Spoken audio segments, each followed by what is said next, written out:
இன்னைக்கு super and டேஸ்டியான இதெல்லாம் வச்சு நம்ம முறுக்கு பண்ணலாம், நல்லா இருக்கும். இது இந்த வாட்டி எங்க அம்மா கிட்ட வாங்கிட்டு வந்தது. ஹாய் எவ்ரிவன், எல்லாரும் எப்படி இருக்கீங்க? இன்னைக்கு நம்ம சூப்பர் அண்ட் டேஸ்டியான முறுக்கு தான் பார்க்க போறோம். எப்படி வந்ததுன்னு பார்க்கலாமா? இதுக்கு நான் ஆல்ரெடி முறுக்கு ப்ரீமிக்ஸில் தான் பண்ண போகிறேன். ரொம்ப ஈஸியாக பண்ணலாம், சூப்பராக இருக்கும். இந்த ப்ரீமிக்ஸ்க்கு ஜென்ரலி நம்ம எதுவும் போடாமல் கொஞ்சமாக ஜீரகம் எள்ளு போட்டாலே சூப்பராக இருக்கும். ஆனால் என்னோடய ஹஸ்பண்டுக்கு கொஞ்சம் காரம் பிடிக்குன்றதுனால கொஞ்சம் 1/2 டேபிள் ஸ்பூன் சில்லி பவுடர், கொஞ்சமாக உப்பு மட்டும் போட்டு ஆட் பண்ணியிருக்கேன். இதுக்கு நம்ம பட்டர் ஆட் பண்ணியும் நம்ம மிக்ஸ் பண்ணிக்கலாம். என்னென்னா பட்டர் இல்லை அப்படின்னா சூடான ஆயிலையும் நம்ம நல்லா மிக்ஸ் பண்ணி எடுத்துக்கலாம். இந்த ப்ரீமிக்ஸ் எப்படி பண்ணுறதுன்னா, 4 கிளாஸ் பச்சரிசியை நல்லா கழுவி நம்ம ஆற வச்சு எடுத்துக்கணும். கூடவே 1/2 கிளாஸ் உருது தாலை நல்லா வறுத்து, அது ஒரு கம வர வரைக்கும் வறுத்து நம்ம ஆற வச்சு எடுத்துக்கணும். கூட 1 கிளாஸ் பொட்டுக்கடலை, இதுதான் ரேஷியோ. இதை கூட நம்ம காரத்துக்கு ஏற்ற மிளகா அண்ட் உப்பு போட்டு மில்லை கொடுத்து அரைச்சி வச்சுக்கிட்டோம்னா 6 மந்த்ஸ் வரைக்கும் சூப்பராக வரும். இந்தியன் டெம்பரேச்சருக்கு. யூகேக்கெல்லாம் உங்களுக்கு 1 இயர் தாராளமாக வரும். ஒன்றுமே கெடாது, ஒரு பூச்சியும் விழாது. நீங்கள் யோசிக்கலாம், என்னடா இது மிளகா போட்டிருக்காங்க, ஒயிட் கலர்லேயே இருக்குது மாவு அப்படின்ட்டு.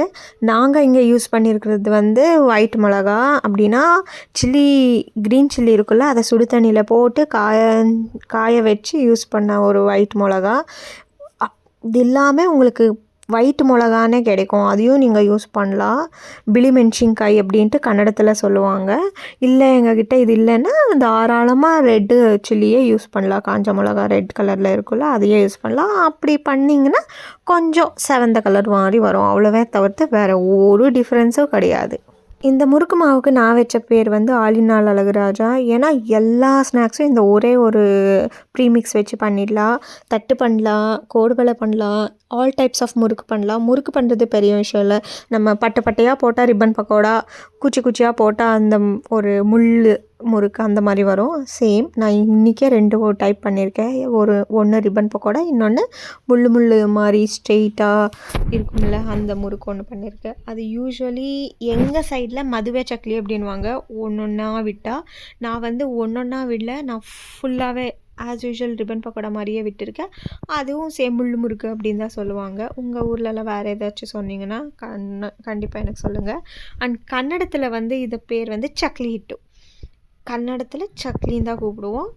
இதுக்கு சேம் ரிப்பன் பக்கோடா அப்படின்னு தான் சொல்லுவாங்க. ஸோ இந்த ப்ரீமிக்ஸ் ரொம்ப சூப்பராக இருக்கும். எனக்கு ரொம்ப யூஸ்ஃபுல். எவ்ரி இயர் வரமகாலட்சுமிக்கு நான் 5 கார ஐட்டம் பண்ணுறேன்னா அது இதனால தான். ஏன்னா இந்த ப்ரீமிக்ஸோட நான் எல்லாமே வச்சு செஞ்சு பண்ணி முடிச்சிடுவேன், ஈஸியாக இருக்கும். இன்றைக்கி எனக்கு முறுக்கு பண்ணும்போது தான் நான் யோசிச்சுட்டே இருந்தேன், நான் என்ன தனியால் இங்கே வந்ததுக்கப்புறம் தான் முறுக்கு பண்ணிகிட்டு இருக்கேன்.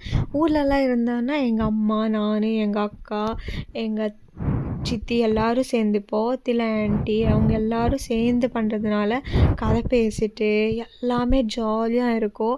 ஏன்னா மோஸ்ட்லி எனக்கு ரொம்ப பிடிச்ச ஒரு ஹேபிட்டுன்னு சொல்லலான்னா கதை பேசுகிறத விட கதை கேட்குறது. எங்கள் ஊர்லலாம் எங்கள் அம்மாவே சொல்லுவாங்க, நீ பாட்டி அப்படின்ட்டு. ஆமாம், நான் பாட்டி மாதிரி எல்லார் கதையும் உட்காந்து கேட்பேன். அது இல்லாமல் எனக்கு பாட்டியும் கூட பேசுகிறது ரொம்ப பிடிக்கும். ஏன்னா அவங்களுக்கு நிறைய கதை தெரிஞ்சிருக்கும், ஊர் கதை தெரிஞ்சிருக்கும், எல்லார் கதையும் பேசுவாங்கள்ல. அதனாலேயே நான் ஊருக்கெல்லாம் போனேன்னா கதை கேட்குறதையே ஒரு வேலையாக வச்சுருப்பேன். எங்கள் அம்மா வீட்டுக்கெல்லாம் போயிட்டேன்னா கண்டிப்பாக நான் ஒரு வேலையும் நமக்கு கொடுக்கவும் மாட்டாங்க, நம்ம பண்ணுறதும் கிடையாது, அது வேறு விஷயம். ஸோ அதனாலேயே எனக்கு காலையிலேருந்து ஈவினிங் வரைக்கும் கதை கேட்குறதே ஒரு ஃபுல் டைம் ஜாப் மாதிரி வச்சுருப்பேன். ஸோ அந்த மாதிரி கதை கேட்டதெல்லாமே இந்த மாதிரி எதுனா நாங்கள் பண்ணும்போது உட்காந்து அவங்க இப்படி பண்ணாங்க, உனக்கு தெரியுமா, இவங்க அப்படி பண்ணாங்க அப்படின்ட்டு எல்லா கதையும் நான் பேசிட்டு இருப்பேன். அது எனக்கு ரொம்ப இன்றைக்கி நான் மிஸ் பண்ணிட்டேன். சச்சோ, நம்ம எவ்வளோ கதை பேசிட்டு இருந்தோம், இன்றைக்கி ஒன்றுமே பேச முடியாது, தனியாக பண்ணிட்டு இருக்கேனே அப்படின்ற ஒரு வருத்தத்துலேயே பண்ணி முடிச்சிட்டேன். ஏன்னா எங்கள் அம்மாலாம் பெருசாக புரணி பேசுகிறதுக்காகட்டும் அதுக்கெல்லாம் இன்ட்ரெஸ்ட் காட்ட மாட்டாங்க. எங்கள் அம்மா வீட்டிலேருந்து வெளியவே வர மாட்டாங்க. அவங்க வேலையாச்சும் வீட்டில் முடிச்சிட்டுனா தோட்டத்தில் போய் வேலை பார்ப்பாங்க, இல்லைன்னா இப்போ கடை வச்சுருக்காங்க, கடைக்கு போயிடுவாங்க. அவ்வளோதாமே தவிர்த்து என்ன பேசுகிறது அதெல்லாம் யோசிக்கவே மாட்டாங்க. அதுலலாம் நான் தான், எங்கள் அக்காவும் அவ்வளோவா என்ன இது அப்படின்ட்டு இன்ட்ரெஸ்ட் கொடுக்க மாட்டாள். அதிலலாம் நான் தான் நல்லா உட்காந்து யார் என்ன அப்படின்ட்டுலாம் இன்ட்ரெஸ்ட்டாக கேட்டுக்கிட்டு எங்கள் வீட்டில் சொல்லுவேன். என்ன மாதிரி நீங்களும் இருந்தீங்களான்னு கமெண்ட்டில் சொல்லுங்கள், இல்லை இருக்கீங்களான்னு கமெண்ட்டில் சொல்லுங்கள், இல்லை எங்கள் அம்மா கேட்டகரினாலும் சொல்லுங்கள். இது எல்லாம் பண்ணி முடிக்கிறதுக்குள்ளே 1.5 hour எடுத்துச்சு. 10:15 போல் எனக்கு சூப்பராக காஃபி போட்டு குடிச்சிட்டு தான் டேயே ஸ்டார்ட் பண்ணேன். காஃபி குடித்ததுக்கப்புறம் தான் கொஞ்சம் ஸ்ட்ரென்த்தே வந்த மாதிரி இருந்துச்சு. ஸோ 11:30 போல் ஒரு கொய்யாக்காய் சாப்பிட்டுட்டு தான் லஞ்ச் ப்ரிப்பேர் பண்ணவே போனேன். லஞ்சுக்கு மிளகாய் கிள்ளி போட்ட சாம்பாரும் ரைஸும் மாங்காவும் வச்சு சிம்பிளாக வீக்கெண்ட் லஞ்சை முடிச்சுக்கிட்டேன். இந்த வீடியோ பிடிச்சிருந்தவங்களுக்கு லைக், ஷேர், கமெண்ட் பண்ணுங்கள். அப்படியே என்னோட சேனலை சப்ஸ்கிரைப் பண்ணிக்கோங்க நிறைய வீடியோஸ்க்காக. தேங்க்யூ ஸோ மச் ஃபார் வாட்சிங்.